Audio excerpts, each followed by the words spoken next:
Breaking Princess Catherine doesn't request a meeting. She forces a vote. A hard, formal, recorded palace vote to remove Camilla's Patronages roles that quietly control access, money, and public power.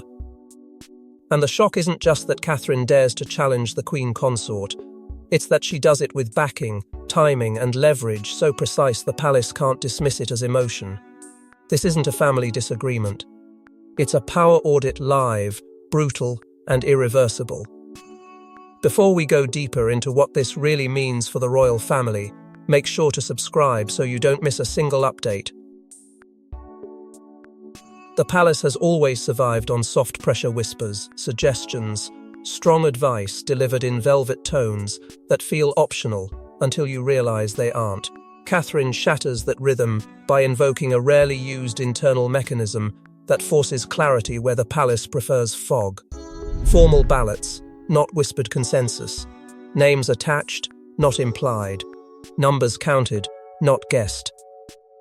In a household that treats ambiguity as protection, a recorded vote is a weapon, because it removes the one thing insiders rely on when they want to deny responsibility later. And the moment Catherine triggers it, staff scramble as if a constitutional line has been crossed, not because the law demands it, but because tradition does. The monarchy can handle scandal, it struggles to handle process turning against itself. What makes Catherine's move feel like an internal revolt is what she targets. Not the easy optics, not the harmless charity photo moments. She goes after patronages tied to influence the invisible arteries of the institution, where money, access, and public messaging quietly flow. She isn't trying to embarrass Camilla with symbolism, she's trying to disarm her with structure. Because patronages aren't just honorary titles inside the palace, they are networks of loyalty, gatekeeping, and control. Catherine's decision announces, without having to say it aloud, that the danger isn't Camilla's presence, it's Camilla's reach. The reach that decides who gets invited, who gets funded, who gets protected, and who gets quietly pushed out of the narrative when they become inconvenient. And then there's William, because his role in this is deliberately difficult to read, which makes it even more unsettling. Supportive? Cautious? Quietly orchestrating? The palace watches him like weather, waiting to see which way the storm will move. If he backs Catherine openly, it becomes a power transfer in real time. If he stays silent, the silence becomes strategy. If he hesitates, it becomes vulnerability that others can exploit.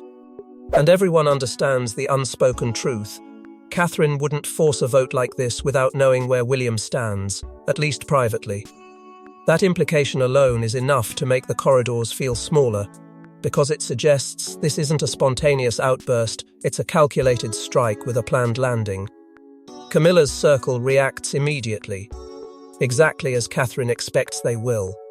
They don't argue about morality first, they argue about timing, procedure, legitimacy of the mechanism itself. Delay becomes the first weapon, discredit becomes the second. Suddenly the language of unity appears like a shield, the suggestion that Catherine is destabilizing the institution, that this is inappropriate, that it will look bad, as if looking bad is worse than being compromised. But Catherine's leverage is precision. She doesn't need to shout. She needs to keep the process moving. Because in palace warfare, momentum is everything. Stop momentum, and the machine resets back to silence. Keep momentum, and even the most protected figure can be forced into accountability. The emotional charge in the room isn't just anger, it's panic layered with disbelief. People who've spent their careers ensuring certain issues never become formal suddenly realize Catherine has done the one thing they can't smooth over with charm. She has created an official moment that can be referenced, a record that can be remembered, a decision that can be audited. That's why the staff scramble like the floor has shifted beneath them. A vote doesn't just threaten Camilla's patronages. It threatens the entire palace habit of solving everything privately and pretending nothing happened. And then comes the first cliffhanger, the moment Catherine proves she didn't walk into this armed only with conviction. A sealed brief appears, presented not as gossip, not as insinuation, but as evidence she claims makes removal unavoidable. The kind of packet that makes even hardened advisors pause before they speak, because it suggests a paper trail exists, something concrete enough to survive denial. Catherine doesn't reveal every detail at once. She doesn't have to. The mere existence of the sealed brief changes the psychology of the room, because it implies she is prepared for war, prepared for counterattacks, prepared for the palace to do what it always does, protect itself first. And once Catherine forces the vote into existence, the real question becomes terrifying. What does she know that made her willing to detonate the palace from the inside? To the public, patronages look harmless ribbons, speeches, handshakes. But inside the palace, patronages are leverage disguised as kindness. They decide who gets heard, which causes become royal priorities, and which narratives get royal protection. Catherine understands that removing Camilla's patronages isn't symbolic punishment, it's a strategic disarmament. Because if Camilla keeps them, she keeps an invisible throne, the ability to steer influence without ever taking responsibility for the consequences. That's the part most people never see, the way a patronage can quietly control funding pipelines and institutional relationships, not by shouting orders, but by becoming the gate through which approval must pass. When a royal name sits on an organization, donors behave differently. Boards behave differently. The press behaves differently. Suddenly a cause isn't just supported, it's blessed, and blessings in that world turn into power. They open doors. They close doors. They decide which meetings are offered and which are never mentioned. Catherine is looking straight at that machinery and refusing to pretend it's harmless. Because money and proximity aren't neutral, they create obligation. And obligation, inside an institution built on rank, becomes a chain that can be tugged when someone needs loyalty quickly. Patronages also shape press narratives through royal approval optics, which means they don't just influence what gets funded, they influence what gets believed. When a patronage is attached, the palace can gently guide the story, what's presented as compassion, what's framed as leadership, what's marketed as modern progress. It's subtle but relentless. Over time, it creates a moral map for the public, telling them who is doing the work, who deserves credibility, who is safe to trust. Catherine understands that if Camilla's patronages remain intact, Camilla can continue to build a public image that feels earned, even if the influence behind it is strategic. That's why Catherine's move threatens more than a title, it threatens a narrative pipeline. And then there's the loyalty network, which is where patronages turn from optics into leverage. Boards, donors, gatekeepers, people with reputations to protect and favors to trade, begin orbiting whoever holds the patronage, because proximity itself becomes currency. The more powerful the patronage, the more the network functions like a quiet political base, a group of people who can be activated with a phone call or a well-placed concern. Catherine frames these patronages as soft power crowns, because they grant authority without accountability. If a formal role goes wrong, it can be questioned. If a patronage creates pressure behind the scenes, it can be denied. And denial is the palace's oldest survival skill. That's why Catherine isn't just removing duties, she's stripping a mechanism. Because the mechanism is what allows influence to operate in the shadows. It allows decisions to be shaped without fingerprints, and in an institution where perception is life support, fingerprints are dangerous. Catherine's argument is simple in a way that makes it brutal. If Camilla keeps the patronages, she keeps the ability to steer influence while avoiding responsibility for what that influence does to the monarchy's credibility. If backlash comes, it lands on the palace. If pressure is applied, it's called guidance. If someone is silenced, it's called restructuring. The institution absorbs the consequences, and the individual retains the benefits. A pattern emerges as Catherine's allies begin mapping the patronages. They cluster around sensitive messaging areas, the places where public emotion can be shaped and the monarchy's image can be guarded. The clustering doesn't prove guilt by itself, but it proves intent. It suggests a strategy of presence, being positioned close to the levers that control what the public hears and how it feels. Catherine understands that strategy because she has lived inside the same machine. And that's what makes her so dangerous in this moment. She isn't accusing from the outside. She's auditing from the inside, using the palace's own logic against it. Then comes the cliffhanger, the allegation that turns the room colder than anyone expected. Catherine claims one patronage was used to silence an inconvenient voice, not through force, through pressure that looks like procedure, through access withheld, support removed, alignment demanded, and reputations quietly threatened until someone learns the lesson. Stop making noise, or the palace will make you disappear socially. It's the kind of accusation that doesn't need a courtroom to destroy trust, because the public knows institutions do this, and the palace knows it too. The question becomes immediate and terrifying. If a patronage can silence one voice, how many others were muted before anyone noticed? But Catherine's case isn't built on suspicion, it's built on a timeline, and the timeline points to one moment the palace has tried to bury. Catherine doesn't move on rumour, she moves on patterns. And the pattern, she claims, became undeniable after one private meeting went off script, one exchange that exposed how patronages were being used as instruments, not invitations. Suddenly, people who thought they were protected felt threatened. People who thought they were supported felt managed. And Catherine, usually measured, usually diplomatic, stopped playing defence. Because the moment she saw how influence was being deployed, she decided the palace didn't need another speech. It needed a vote. The trigger meeting isn't described like a scandal you can point to with one headline. It's described like a break in the system, unusual attendees, unusual urgency, unusual aftermath.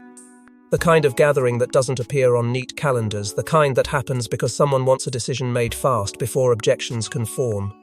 Catherine remembers the details not because she enjoys conflict, but because she understands how the palace works when it's trying to control an outcome. A tight room, a narrowed agenda, a sudden insistence that this must be handled delicately, which is palace language for this must be handled quietly. And when the meeting goes off script, when a line is crossed in tone, when a request sounds less like guidance and more like pressure, Catherine registers it as a pattern, finally revealing its true shape. Overnight, internal messaging changes with a speed that feels rehearsed. Phrases begin repeating. Priorities shift. Certain patronages are suddenly treated as untouchable, as if questioning them is an act of disloyalty. Staff report being pressured to align with Camilla's patronage priorities, and that word align lands with a chill, because alignment implies there is a correct direction, and refusing it carries consequences. People who assumed they were protected feel threatened, not by open punishment, but by the subtle machinery of exclusion, access reduced, voices ignored, invitations forgotten. People who thought they were supported feel managed, like their cause matters only as long as it fits a narrative the palace has decided to sell. That's why Catherine's shift isn't impulsive, it's protective. She sees the monarchy's credibility being traded in small increments, and she understands that small increments are how institutions decay, without ever admitting they're decaying. William's awareness becomes the suspense point nobody can comfortably answer. When did he know? What did he permit? Did he notice the pattern earlier and hold back, hoping it would fade, or did he only see the danger when Catherine forced it into the light? The palace hates that question because it pulls William into the gravity of the problem, and once William is pulled in, the future of the monarchy is pulled in with him. Sophie is hinted as a quiet witness, calm, observant, quietly worried, because she senses how quickly a private tension can become a public fracture when the wrong people start feeding the wrong stories to the press. Sophie doesn't fan flames, she reads them. And what she reads in Catherine's posture is not anger, it's certainty. The certainty of someone who has finally decided silence is more dangerous than conflict. Then comes the cliffhanger Catherine plants with cold precision. She suggests an archive note or memo corroborates her concerns. Not a rumour, not a feeling. A piece of paper that exists whether anyone wants it to exist or not. The palace absorbs that implication like a punch, because paper trails don't argue, they prove. And when Catherine says she can anchor her case in documentation, the room realizes she's not staging a rebellion, she's building a prosecution. And when Catherine produces the supporting documents, the palace realizes this vote isn't emotional, it's procedural. And procedure is how you make power bleed. This is where the room turns cold. Catherine unveils an evidence pack, memos, internal warnings, and notes written in palace language, so careful it sounds harmless, until you understand what it's really saying. It doesn't accuse Camilla of one scandal. It accuses her patronage network of becoming a credibility hazard. And Catherine's most lethal argument isn't personal, it's institutional. If the monarchy looks edited, managed, or manipulated, belief collapses. And belief is the crown's only oxygen. The pack reads like a map of risk, with phrases that sound bureaucratic but hit like moral alarms: reputational exposure, public trust strain, risk escalation. Catherine lays it out not as revenge, but as risk containment, making the vote feel less like punishment and more like emergency surgery. A paper trail suggests patronages were used to guide narratives, not simply support causes, implying that influence wasn't accidental, it was deployed with intent, quietly shaping what the palace amplifies and what it buries. Camilla's allies attack the pack immediately, calling it biased, incomplete, weaponized, because undermining the documents is easier than answering the story they tell. But the pack has a different kind of power. It's not emotional, it's structured, and structure is what the monarchy fears when it's cornered, because structure can survive denials. Charles is shown caught between loyalty and legitimacy, because the evidence forces him into a humiliating choice: defend Camilla and appear complicit in the system Catherine is exposing, or accept Catherine's framing and admit the palace has let a credibility hazard grow inside its own walls. And then the most destabilizing detail lands. One document allegedly bears a senior signature the palace can't explain. That's the moment the air changes, because signatures are accountability in ink. They tie power to decision. They attach a name to an outcome that can no longer be shrugged off as misunderstanding. If that signature is real, it means someone higher than anyone expected enabled the network Catherine is now trying to dismantle. And it means the patronage war is bigger than Camilla. And once a signature appears where it shouldn't, the palace fractures into camps, because now it's not about Camilla's patronages, it's about who enabled them. Overnight, the palace divides quietly, viciously. One side insists removing Camilla's patronages is humiliation and betrayal. The other insists keeping them is a slow-motion suicide of credibility. People stop returning calls. Meetings shrink. Alliances shift like fog. And Catherine becomes the lightning rod. To some, she's the savior of the institution. To others, she's the woman tearing the family apart. But Catherine doesn't flinch because she knows indecision is how palaces die. The fracture doesn't announce itself with shouting. It announces itself with silence used like a blade. Two blocks form almost instantly. Contain the fallout versus purge the risk. One side whispers that Catherine is reckless, that this vote will become a public spectacle, that the monarchy cannot afford to be seen voting against its own Queen Consort.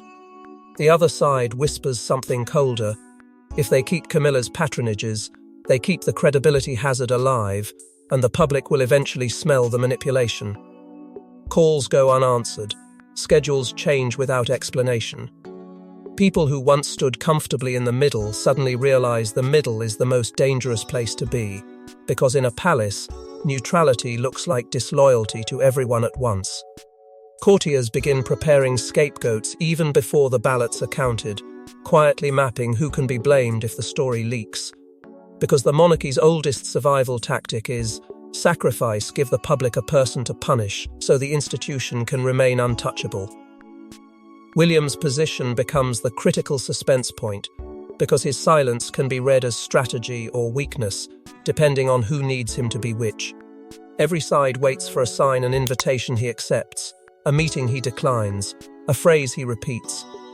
The longer he stays quiet, the more his quiet becomes its own kind of power, and that terrifies the people who built their influence on predictable hierarchies. Sophie operates as a stabilizer in the background, mediating without revealing loyalties, keeping certain conversations alive when they're about to collapse into hardened camps. She understands that once the palace stops speaking to itself, it starts leaking to the outside world, and leaks turn internal governance into public war. But even Sophie can't soften the humiliation Charles feels, because a vote implies his control is negotiable, and a king who looks negotiable becomes vulnerable not just to family pressure, but to the entire machine of perception the monarchy depends on. Then the most dangerous whisper appears, the one that makes even hardened insiders stop mid-sentence. An insider claims the vote was triggered by a secret second file. Not the evidence pack Catherine presented. Something else. Something held back. Something that would explain why Catherine moved like she had no choice. Suddenly, fear deepens not because the vote is divisive, but because the vote may be the gentlest outcome Catherine could force, the cleanest way to remove Patronages without revealing what the second file contains. And in that moment, the palace realizes this battle isn't just about influence, it's about containment, about what must be removed before it becomes uncontainable. And when the second file is mentioned, the vote stops being about patronages and becomes about what those patronages were protecting. Camilla doesn't panic, she pivots, because if Catherine wants to remove her patronages, Camilla will weaponize what patronages always were: loyalty networks. Suddenly, Catherine's allies feel pressure from unexpected places. Narratives shift suspiciously fast, old favors get called in, and the most dangerous part is that Camilla can fight without ever appearing to fight, smiling in public while cutting influence behind the scenes. Catherine wanted a vote. Camilla turns it into a war of attrition. Her circle pushes unity messaging immediately, framing Catherine as destabilizing, as dramatic, as someone turning private family matters into institutional chaos. It's a narrative designed to make Catherine look like the aggressor, and Camilla look like the victim of cruelty, because victimhood is powerful currency when you're trying to stall accountability. And while the messaging spreads, access becomes the real weapon. Who gets time with Charles becomes strategic. Who gets to brief him first? Who gets to frame the vote as dangerous precedent or necessary correction?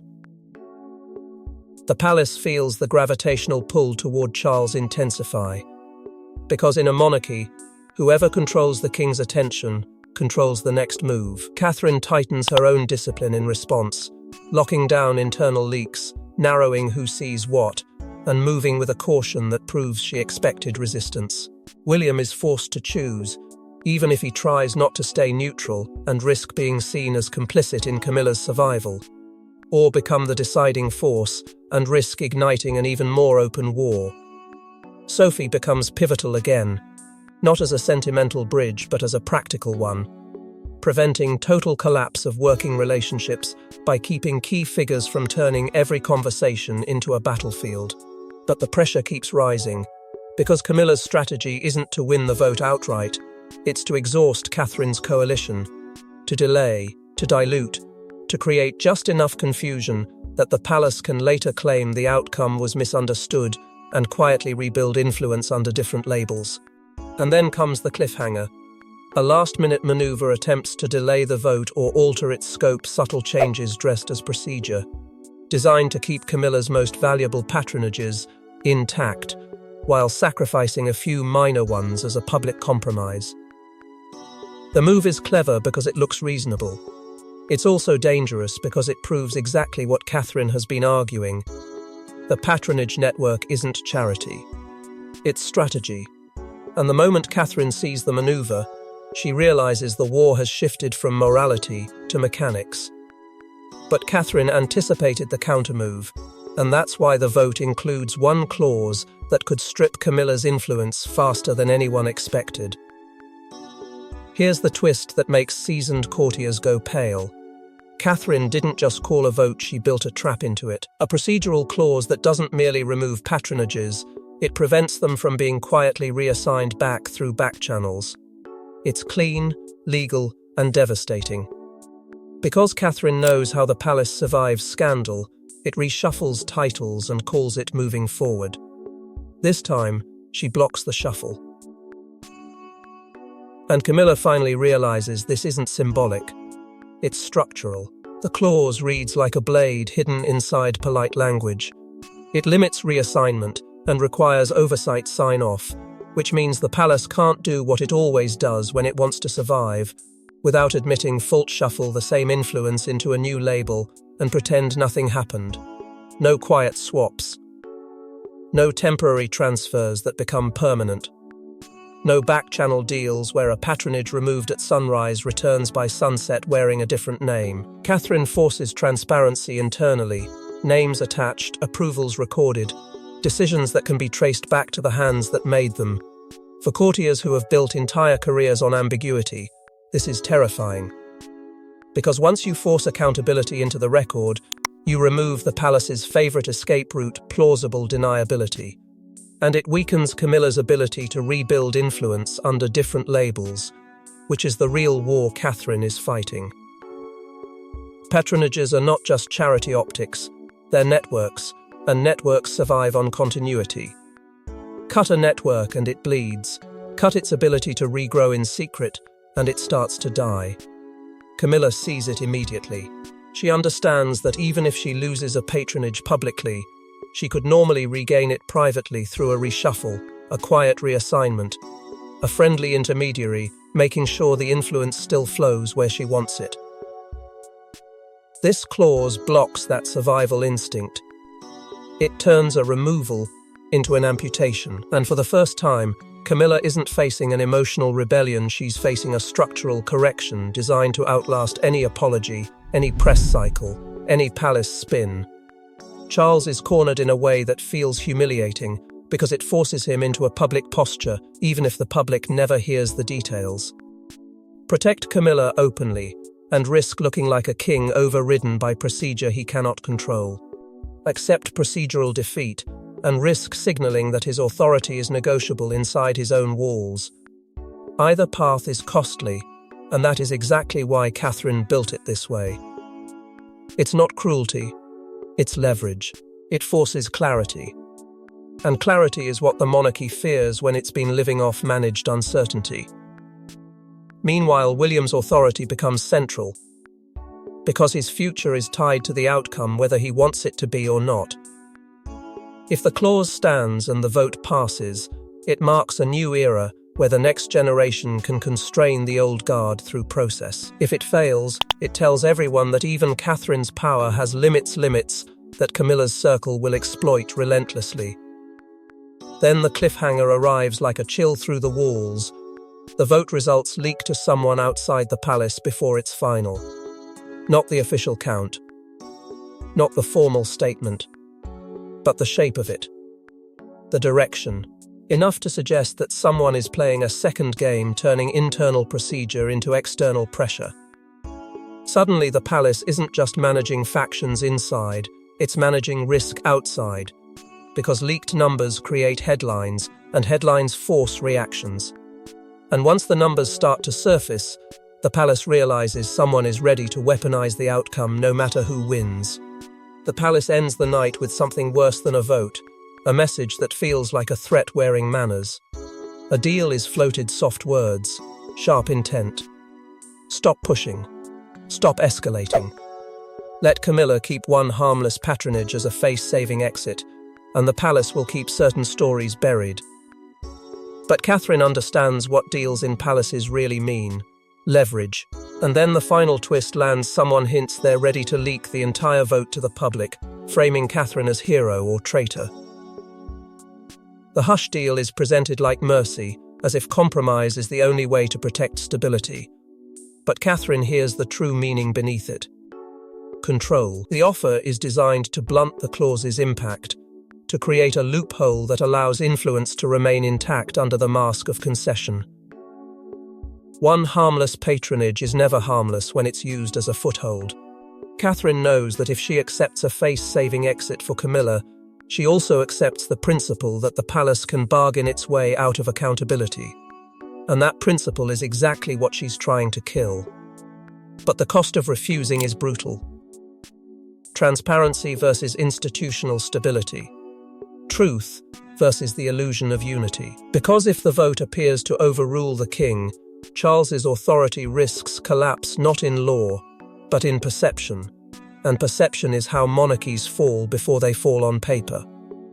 Camilla's role stays ambiguous by design driver, symbol, or shield for bigger operators, because ambiguity protects the institution while keeping Catherine exposed. If the public learns the vote happened, Catherine can be framed as the woman who saved the monarchy, or the woman who tried to destroy it, depending on which narrative wins the first headline. And the leak threat suggests another insider wants to profit from the chaos, someone willing to sell timing, numbers, and context to the highest bidder. That's what makes the ending feel ominous. The palace is no longer merely fighting over patronages.